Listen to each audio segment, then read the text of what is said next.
Alors bonjour à tous pour ce nouveau rendez-vous RH. Donc aujourd'hui, on va parler d'un métier plus spécifique, donc celui de chauffeur poids lourd. Et du coup, je suis accompagnée de nos deux experts aujourd'hui. Donc Véronique Bradley, qui est directrice adjointe d'un centre de formation en transport, donc au Québec, et Mohamed Ami de Patrimoine RH, notre expert en recrutement international. Donc, il a l'habitude aussi de voir en ce moment beaucoup de CV de chauffeurs qui épaule les entreprises, voilà, qui recrutent en ce moment. Donc, comme d'habitude, un petit rappel sur ce rendez-vous, ça va durer 45 minutes. Donc, on va essayer d'être le plus efficace possible pour répondre à toutes vos questions. Et donc, n'hésitez pas aussi à les mettre dans le chat, voilà, et on y tentera d'y répondre à la fin, une dizaine de minutes. Voilà, donc on laisse les gens se connecter un tout petit peu et du coup, je vais laisser Véronique se présenter un petit peu plus, du coup, vu que c'est un peu notre vedette du jour, on va dire, hein, celle qui aura le plus de réponses, je pense, sur le sujet. Donc, comment, en tant que chauffeur poids lourd, on va pouvoir exercer lors de son projet d'immigration au Québec. Donc, elle va essayer de nous éclairer sur ce sujet et Alors, présenter son...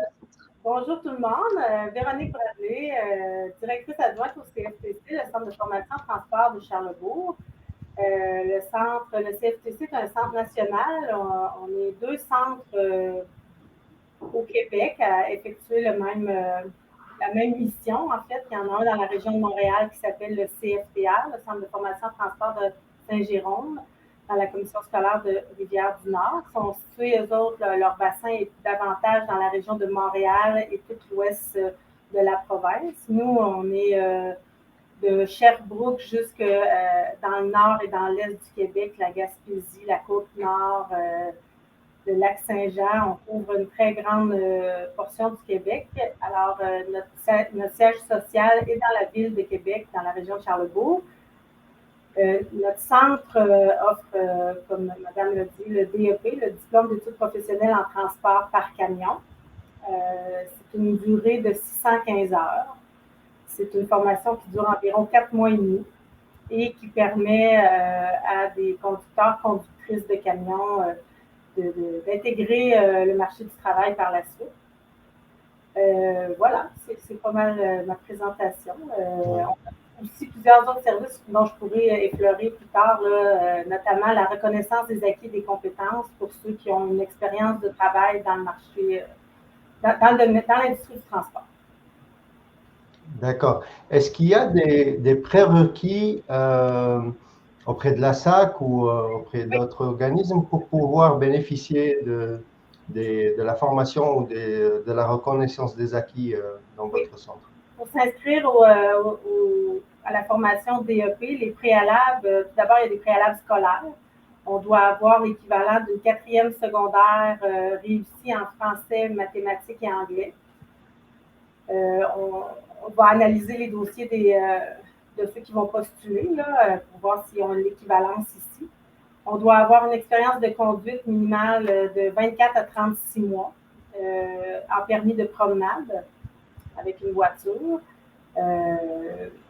Sensiblement, ce sont les gros préalables là, attendus. Une fois au Québec, là, il y aura un examen médical nécessaire pour l'obtention d'une classe 1, qui est le permis de poids lourd. D'accord. Mais auprès de la SAC, il y a aussi une procédure qui doit être faite. Est-ce que vous pouvez expliquer ça en quelques... Pour le changement de permis, vous parlez? Oui, Ben, absolument.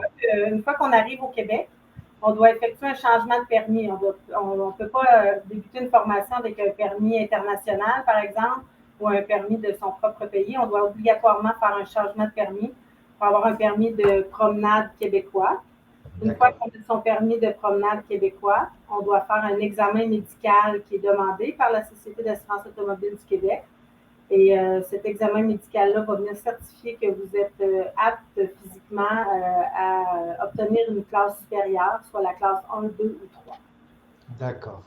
Et est-ce que la formation et la reconnaissance des acquis dans votre centre est obligatoire pour pouvoir exercer le métier de chauffeur poids lourd au Québec?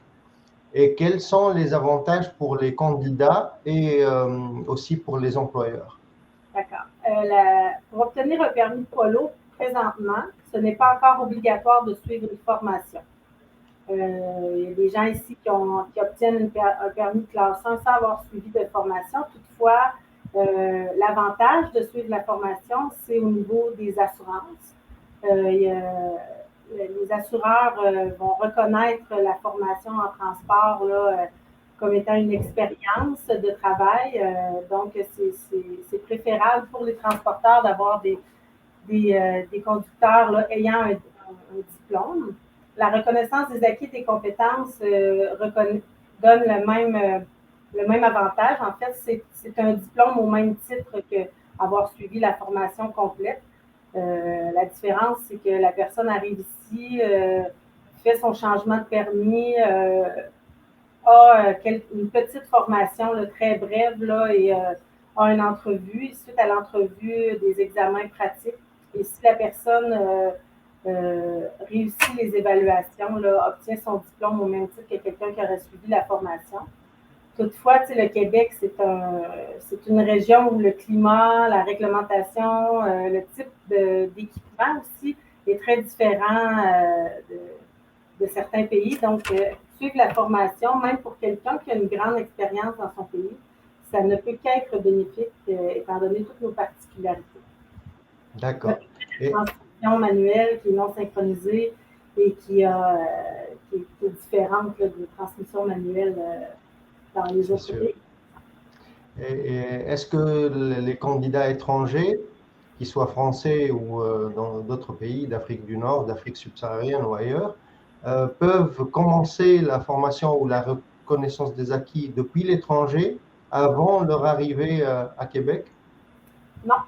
La formation, pour être inscrit au centre, il faut obligatoirement avoir une adresse au Québec. D'accord. Cependant, on a une plateforme de formation en ligne qui s'appelle Circuit. Cette plateforme de formation en ligne, on a développé un contenu expressément pour les élèves étrangers pour se préparer à l'obtention de l'apprenti classe 1, le permis d'apprenti classe 1 qui va mener à l'obtention du permis de classe 1. Dans le fond, c'est un rappel de la réglementation, des règles d'arrimage, de chargement et tout ça. Donc, cette formation-là peut être suivie de l'étranger. Elle prépare grandement le candidat à son arrivée ici pour réaliser ses examens à la Société d'assurance automobile du Québec. Excellent. On mettra le lien du site Circuit sur le chat. Cette procédure doit être faite par le candidat en personne ou peut être faite par son employeur? La procédure d'inscription complète? Oui.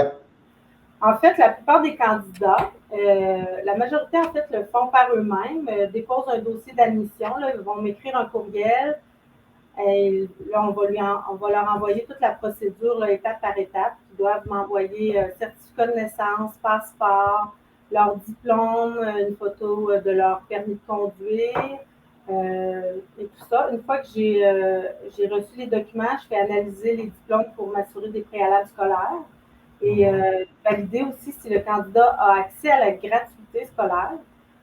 Suite à ça, je leur fais parvenir une lettre d'acceptation. Cette lettre d'acceptation-là leur permet de faire la demande là, au niveau de l'immigration d'un CAQ, un certificat d'acceptation du Québec. Oui. Allez-y. Ils peuvent faire la demande du permis d'études et permis de travail. Le permis d'études en fait, il y a deux façons de procéder. Là, je saute un peu du coq à l'âne, mais le permis d'études n'est pas obligatoire étant donné que c'est une formation qui est de moins de 6 mois.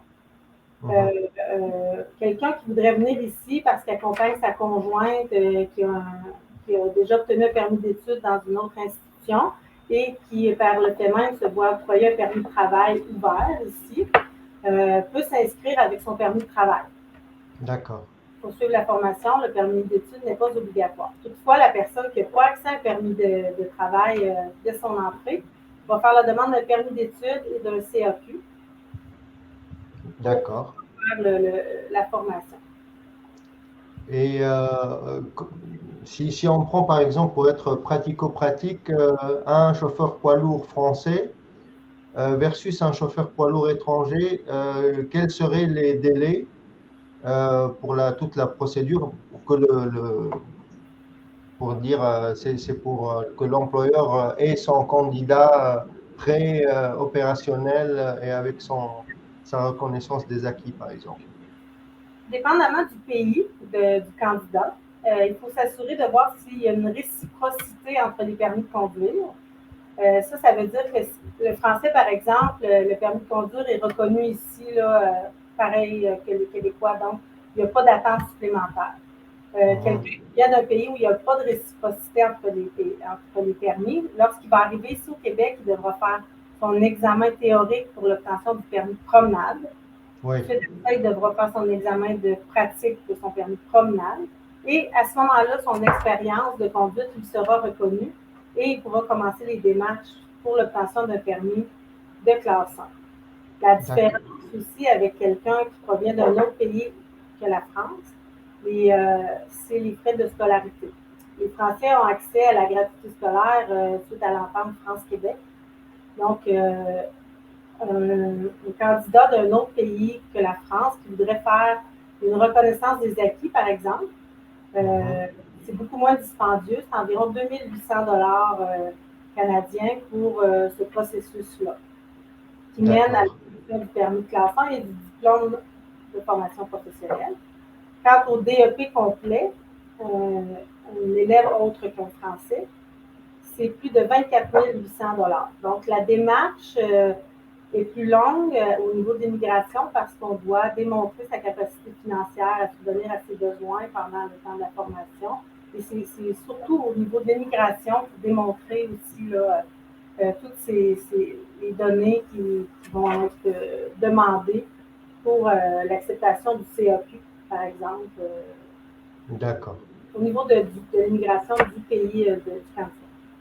D'accord. Alicia, est-ce que tu as une question ou j'enchaîne? Oui, du coup, j'ai vu déjà quelques petites questions en commentaire. Est-ce que, Véronique, tu peux nous repréciser la durée de la formation pour faire valider ces acquis? Pour faire valider ses acquis pour quelqu'un qui est chauffeur poids lourd dans son pays, ça peut être très court. Une fois qu'il est arrivé ici et qu'il fait son changement de permis, que son permis québécois, il doit faire la formation sur la formation en ligne circuit pour se préparer à l'apprenti classe 1. Une fois qu'il a son apprenti classe 1, là, il y a un délai de 30 jours avant de pouvoir faire son examen de pratique. Alors, pendant ces 30 jours, l'employeur, chez qui il y a un contrat de travail, devra l'aider à se préparer à faire la ronde de sécurité, à manier la transmission. Pendant ces 30 jours-là, il aura le droit de conduire accompagné d'un chauffeur d'expérience parce qu'il aura son apprenti classe 1. Pendant ces 30 jours-là, nous, on va pouvoir l'aider à se préparer à l'obtention de la classe 1 et de la reconnaissance des acquis des compétences. Il y a toujours un délai d'environ 30 jours selon l'expérience de conduite du candidat. Mais c'est un minimum de 30 jours pour une reconnaissance des acquis. Et du coup, si on doit passer par contre par une formation plus complète, là, ça prendrait combien de temps? C'est 4 mois et demi de formation. 20 semaines. Ouais. D'accord. Est-ce qu'il y a des dates de passation des examens précises ou ça peut se faire tout au long de l'année ça dépend du nombre, je ne sais pas.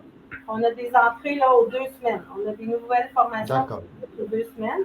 Les gens qui font leur démarche, là, quand on commence, on se donne environ là, 1 an, une année là, pour débuter les démarches. Moi, si quelqu'un qui m'écrit aujourd'hui me dit je veux commencer ma formation en novembre prochain, si c'est un français, c'est réaliste.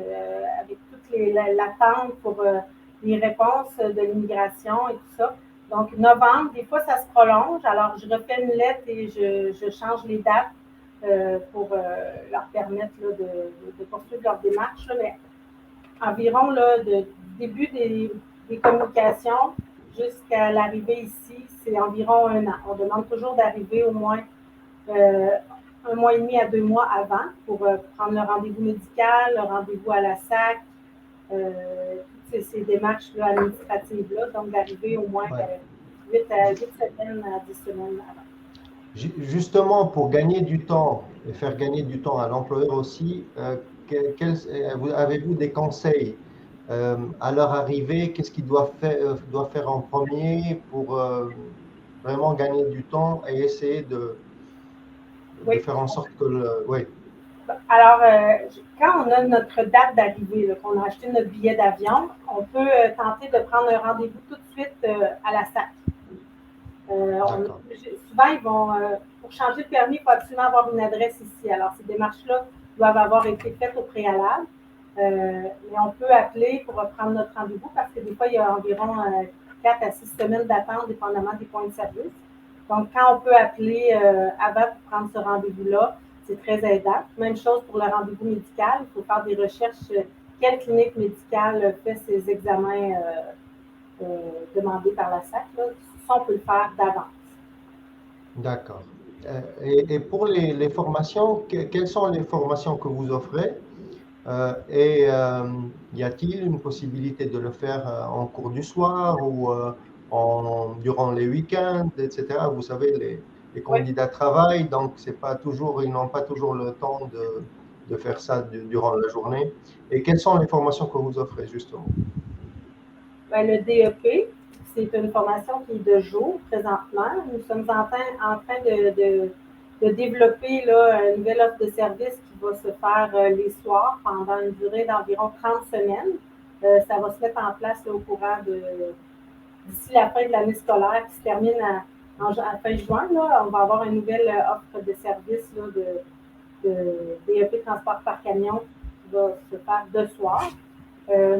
Les autres formations, c'est sûr qu'on a des attestations d'études professionnelles en conduite d'autobus, en remorquage de véhicules légers, en camion porteur. On a beaucoup de formations, là, des spécialisations. Présentement, là, prochainement, une formation sur conduite de camion avec une spécialisation forestier pour travailler dans les camps forestiers. D'accord. On offre le mégaload. Il y a beaucoup de formations spécifiques là, qui est offerte par notre service aux entreprises. Notre site Internet là, a un onglet là, qui s'appelle SAE, Service aux entreprises, et plusieurs des formations spécialisations sont nommées à cet endroit. D'accord. Et justement, si un employeur a plusieurs candidats à former, est-ce Oui. qu'il y a des tarifs préférentiels Ben ou, oui, il faut, pour les formations, par exemple, les formations pré-RAC là, pour se préparer à la reconnaissance des acquis. Si on a plusieurs candidats, on va pouvoir offrir une formation à moindre coût pour l'employeur, c'est certain. Nous, on a des cabines d'équipe dans les camions, donc on peut avoir jusqu'à 4 candidats pour un enseignant. Alors, c'est certain que si l'employeur a 4 candidats à la fois, on va être capable de lui offrir un beau forfait. d'accord. Alicia, Oui, oui, du coup, par rapport à ce sujet, il y a plusieurs questions que j'ai repérées dans le chat. Donc, comment ça se passe, par exemple, pour un candidat donc, qui vient de trouver son offre d'emploi en entreprise et qui, du coup, a besoin de faire cette formation? Est-ce que c'est assez frais? Est-ce que c'est partagé avec l'entreprise ou est-ce que c'est carrément l'entreprise qui prend en charge cette formation? Comment ça se passe?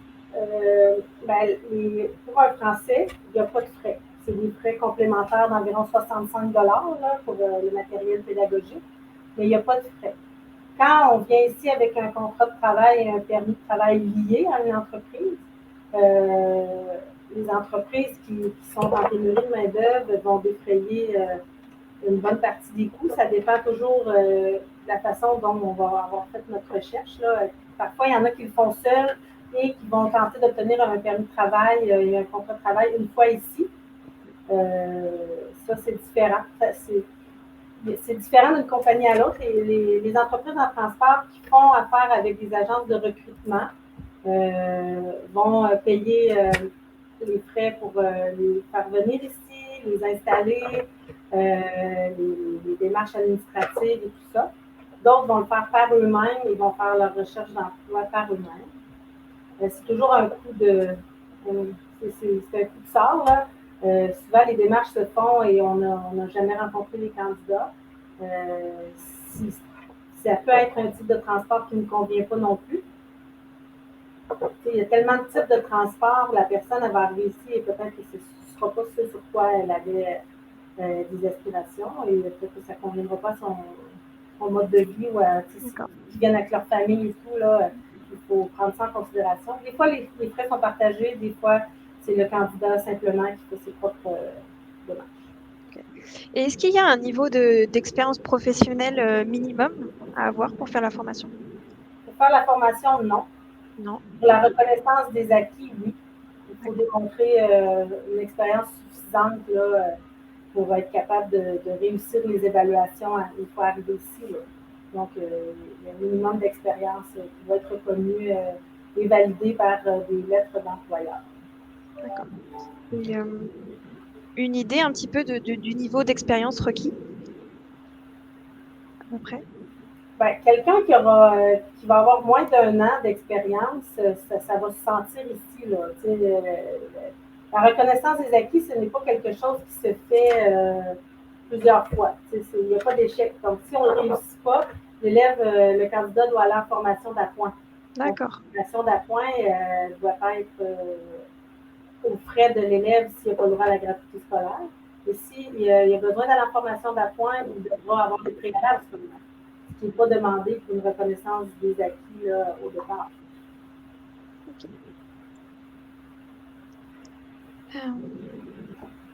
D'autres questions?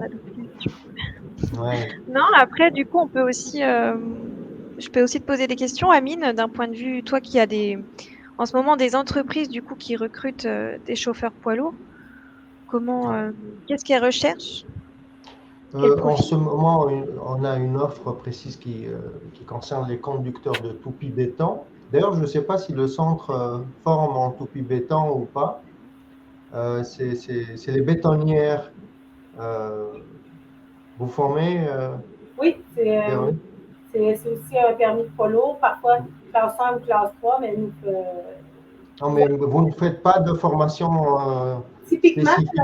non. Oui, non, Ça peut être d'accord. une formation offerte par le service aux entreprises, par exemple. D'accord. Donc, on a une offre en cours qui concerne les chauffeurs toupie béton, qu'ils soient de France en jeune pro ou en EIMT. Et donc, tous les qui sont intéressés et qui ont une bonne expérience en tant que chauffeur poids lourd ou encore mieux si c'est en tant que conducteur toupie béton ou bétonnière, ça dépend du pays. Dans chaque pays, on a un mot ou un terme spécifique. Ils peuvent postuler sur notre site ou m'envoyer même sur mon email leur CV ainsi qu'une lettre de motivation expliquant leur projet d'immigration au Québec, etc. Mais c'est un métier, le métier de chauffeur poids lourd en général, c'est un métier très demandé au Québec et au Canada. Il y a beaucoup de pénuries au Québec. Il y a plus de métiers qui ne soient pas pénuriques, mais il y a quelques-uns qui sont très, très demandés, entre autres les chauffeurs poids lourds.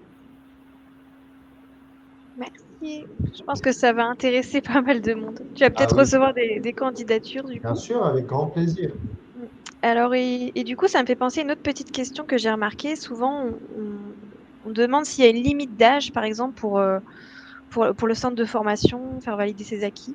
OK. Non, il n'y a pas de limite d'âge. Toutefois, un candidat étranger doit avoir un minimum de conduite en promenade, donc au moins 18 ans.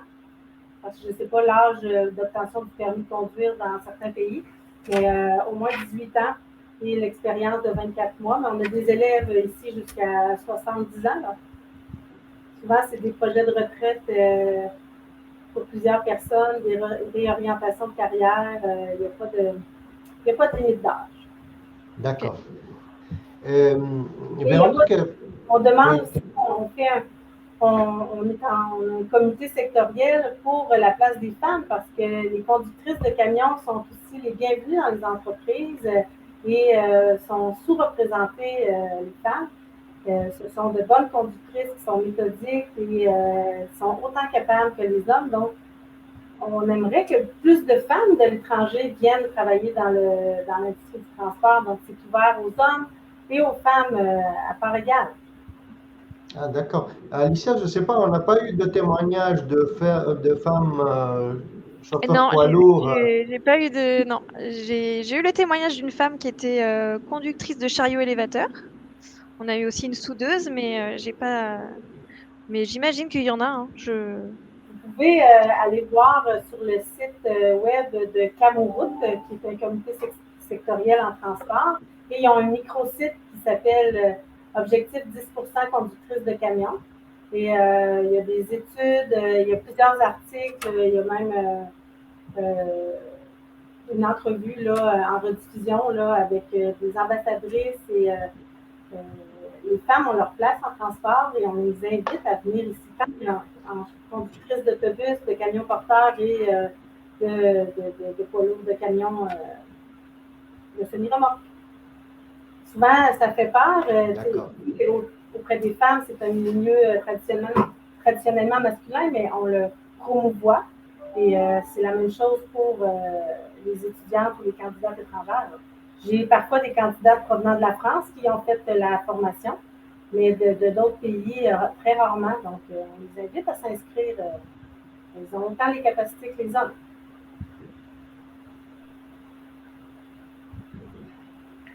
Du coup, j'ai une petite Ah, question que j'ai repérée certainement, bien sûr.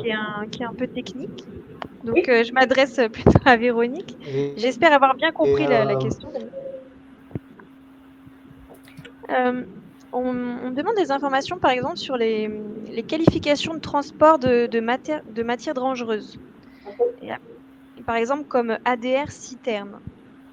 Est-ce que ça te... dans le DEP, dans la formation de base, il y a une portion là, qui concerne le transport des matières dangereuses, mais c'est la base.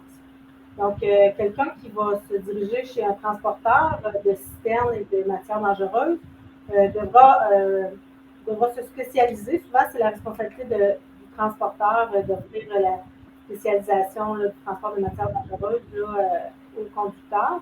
Sinon, notre plateforme de cours en ligne et notre service aux entreprises offrent des formations de transport de matières dangereuses là, par la suite.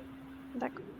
d'accord. Merci. Je vais poser une petite question. En fait, les gens veulent savoir, encore une fois, si vous pouvez répéter par rapport à la reconnaissance des acquis, quelqu'un qui vient de l'étranger, quelles seraient les étapes à faire, les délais,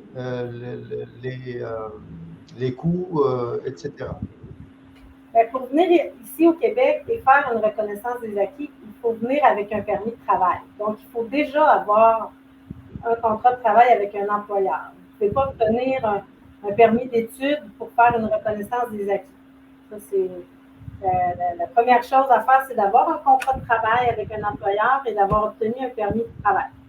Une fois arrivé ici, on fait le changement de permis, dépendamment de l'expérience de conduite de la personne. Ça peut prendre de 30 à 90 jours. Et pendant ce temps d'attente, le candidat a son apprenti classe 1. Il se pratique chez l'entreprise chez laquelle il a été engagé. Il fait des rondes de sécurité. Il peut conduire, apprendre à manœuvrer la transmission. C'est une transmission manuelle. Et même ceux qui ont de l'expérience avec une transmission manuelle dans leur pays, c'est rare les pays où ils ont des transmissions manuelles non synchronisées comme ici au Québec. Donc, il ne faut pas penser que c'est pareil et qu'on a de l'expérience sur ça, donc ça va bien se transférer. C'est complètement différent avec le double embrayage et tout. Donc, pendant le temps qu'ils sont arrivés ici et qu'ils attendent pour le droit de faire le permis de classe 1, de 30 à 90 jours, on fait de la formation en entreprise, on se prépare, On peut faire la formation en ligne sur circuit pour les travailleurs étrangers. Les démarches sont différentes. Si le candidat a déjà son permis de travail ici, les démarches vont avoir été faites avant. C'est différent du candidat qui fait les démarches pour obtenir un permis d'études, le CAQ et tout ça, et qui s'en vient. Ça, je dirais que c'est 1 an avant d'arriver ici. Une fois ici, ben, il y a les démarches administratives, le début de la formation. Donc, une fois arrivé ici, on peut faire 6 mois et c'est le permis dans la poche et le permis. Si on fait une reconnaissance des acquis, toutes ces démarches-là ont été faites au préalable. Quand on est arrivé ici, c'est entre 30 et 90 jours le permis dans les poches et le diplôme. Ah, c'est bien. Ouais. Entre 30 et 90 jours. Oui, d'accord. C'est pas mal. D'autres questions, Alicia? Quelques précisions, peut-être redire pour les étrangers, l'équivalence, enfin les termes en gros pour les permis. Par exemple, un permis de poids lourd, c'est donc un permis de quelle classe au Québec? Okay. Un permis de poids lourd, c'est inclusif. Là. Le permis de classe 1 contient la classe 2, qui est les autobus. Il contient la classe 3, qui est les camions porteurs, les camions, les 10 roues, les bétonnières. Il y a plusieurs types de camions de classe 3. La classe 1, c'est pas lourd, c'est inclusif. Mais on peut venir suivre la formation de classe 2, transport de personnes par autobus, par exemple. Quand on a la classe 5, par la suite, on peut obtenir une classe 2, une classe 3 ou la classe 1 qui contient toutes ces classes. Okay. D'accord. En général, c'est classe 3, c'est... Camion porteur, des ouais, absolument. Et classe 1, c'est C plus CE. C'est ça en France? Oui, C plus E. Semi-remorque, les camions articulés, les camions articulés et tout ça. Oui, avec une remorque de 53 pieds, par exemple. On a des spécifications aussi pour les trains routiers, les grands trains routiers. Après la formation de transport par camion, on peut se spécialiser dans ça. D'accord. Est-ce que Amine, tu nous entends toujours? J'ai l'impression que l'image est figée. Oui.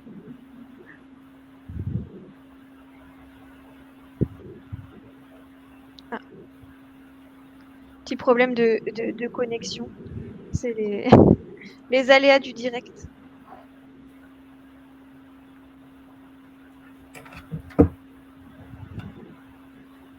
En attendant que monsieur... C'est les aléas du direct.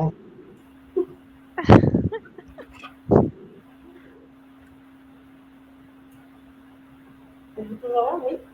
Je ne sais pas si vous m'entendez. Oh, moyen.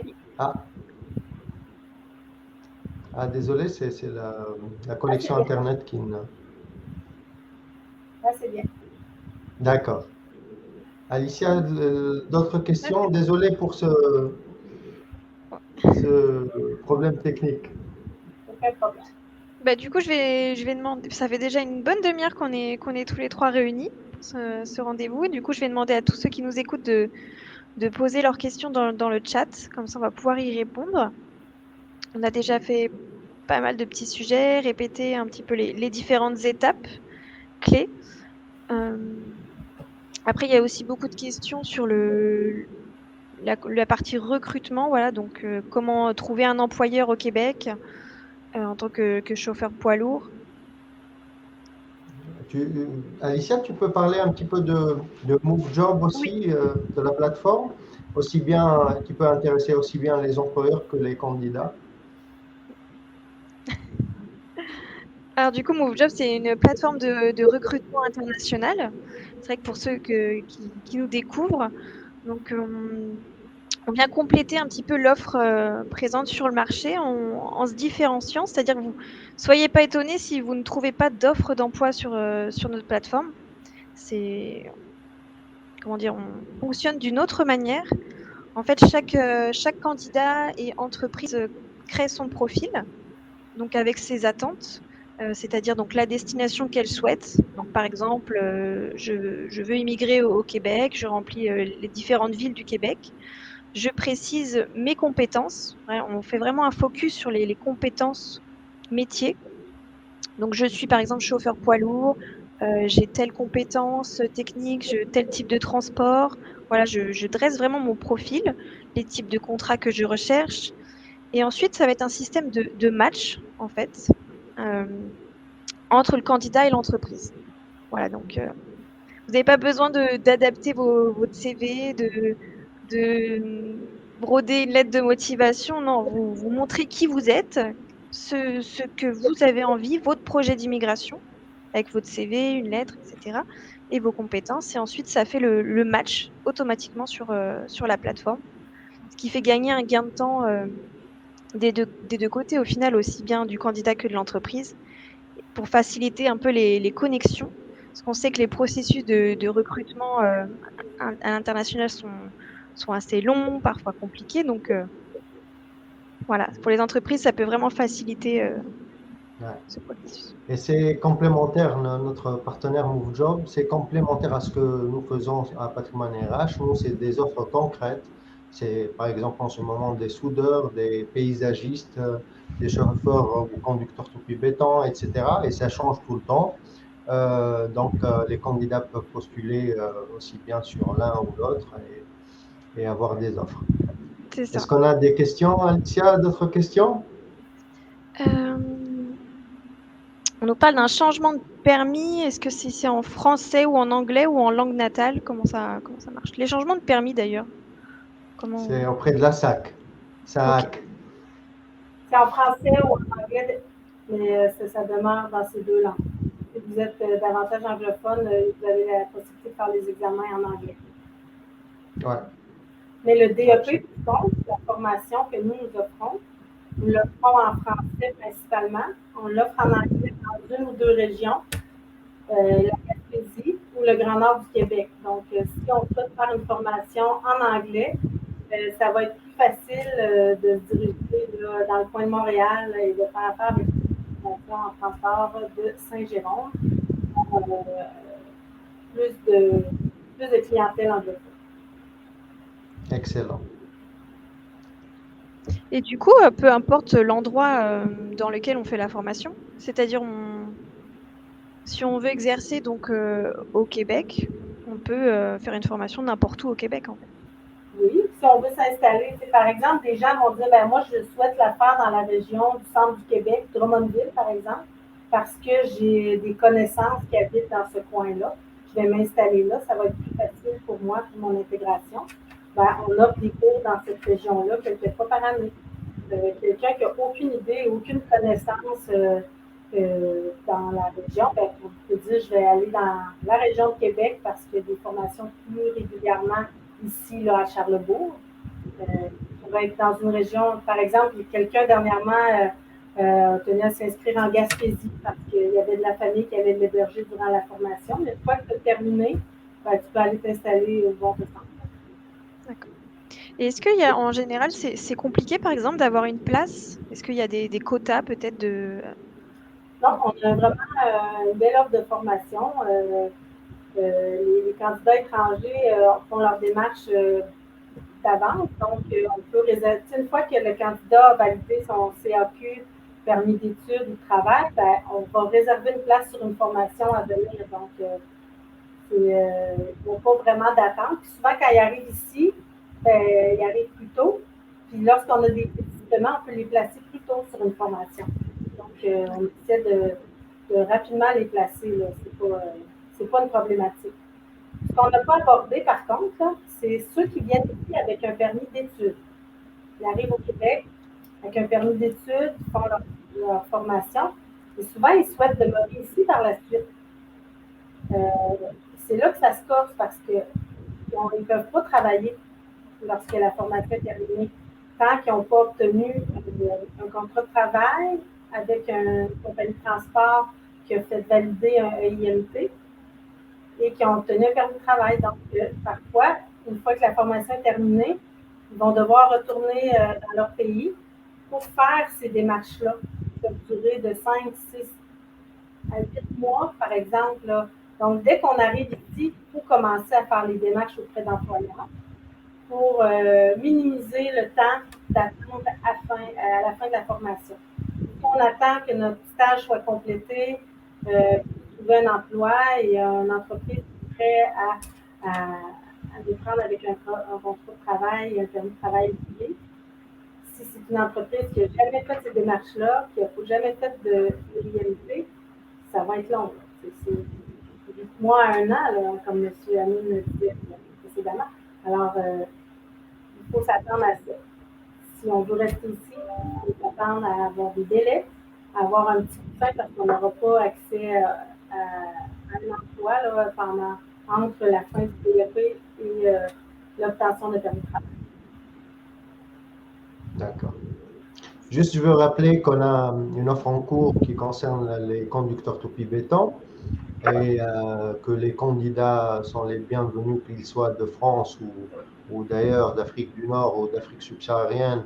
Donc, ils ont l'expérience, une bonne expérience, ils maîtrisent la langue, ils ont un savoir-faire et un savoir-être qui est bien. Ils peuvent envoyer leur CV et leur lettre de motivation, leur projet d'immigration au Québec pour qu'on puisse évaluer leur candidature et fixer par la suite des entretiens s'ils sont retenus pour l'entretien. Voilà. Je vais mettre le lien dans le chat C'est de l'offre. parfait. Comme ça, vous pourrez voir Merci, Alice. si vous avez les compétences requises pour ce poste. Parce que Merci du coup, beaucoup. comme on le disait tout à l'heure, donc avec Patrimoine RH, vous aurez les offres qui sont en cours, donc sur l'instant T. Et l'avantage de MoveJob, par contre, c'est que là, vous aurez peut-être, des fois, vous attendrez peut-être plus longtemps, c'est sûr, mais des entreprises qui sont peut-être pas inscrites aujourd'hui vont s'inscrire peut-être, par exemple, à la fin de la semaine et vont matcher avec votre profil. Donc, voilà, c'est l'autre avantage aussi de la plateforme. Je tiens à préciser que bien sûr, les services de Patrimoine RH sont gratuits pour les candidats, bien sûr, vu qu'il y a des gens de l'étranger. C'est gratuit et donc il n'y a pas aucun frais pour l'étude des dossiers et tout ça, et l'organisation des entretiens, et puis même en cas de s'ils ont une offre d'emploi concrète, il n'y a aucun frais pour les candidats. Voilà, je crois qu'on a fait le tour, Alicia. Oui, je trouve qu'on a bien évoqué tous les sujets. On a refait plus. Je regarde s'il nous reste quelques petites questions.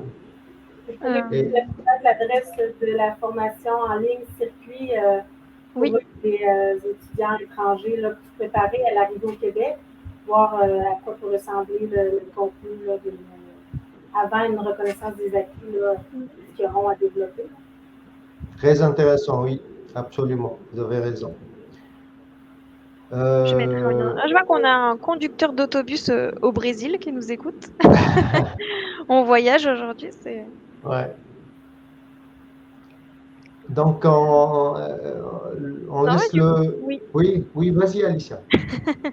Non, on a répondu à toutes les questions et de toute façon, si jamais d'autres vous viennent, n'hésitez pas à nous écrire aussi à communication@movejob.com si vous avez besoin de plus d'informations. Et on vous mettra voilà, tous les liens du centre de formation en commentaire. Voilà, n'hésitez pas à nous suivre aussi sur nos pages, donc LinkedIn ou Facebook. Comme ça, Voilà. vous aurez aussi nos prochains rendez-vous. Pas plus tard que la semaine prochaine, par exemple, on va s'intéresser un petit peu plus au métier voilà, d'ingénieur. Pareil, comment pouvoir exercer aussi à l'étranger et au Québec dans ce métier. Voilà. Ouais, c'est là, avec l'Ordre des ingénieurs du Québec, on aura un live la semaine prochaine. Et on laisse le mot de la fin à Véronique. Alors, je vous invite à aller visiter notre site web sur cftc.qc.ca. Dans la section élèves étrangers, vous aurez tous les renseignements sur les démarches, ainsi que dans la section SAE, services aux entreprises, les cours en ligne sur la plateforme Circuit.